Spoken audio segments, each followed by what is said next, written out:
As you have seen completely how to make this floor plan 1, now let's see the floor plan 2. So basically it has been present here in this floor plan 2, that is the floor plan 2.dwg file.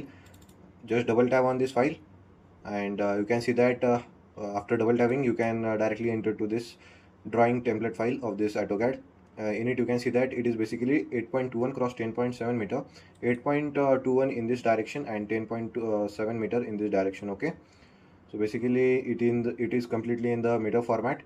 Here you can see that extra file is extra. Here is the L-shaped staircase is being present here, and the furniture is also been added here completely. The dimension here, all the things are been added. If you have any doubt related to this how to make it and all this concept, just directly go to the Struct with Pritham YouTube channel, and there you can see that this floor plan 2 is completely made. It is about a 1 hour 20 minutes video, and you can see that all this completely seen from the basic. Okay, if you have any doubt, ask here.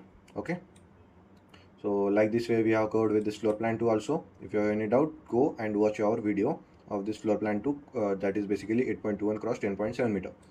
Now let's start with this last floor plan, that is the floor plan 3.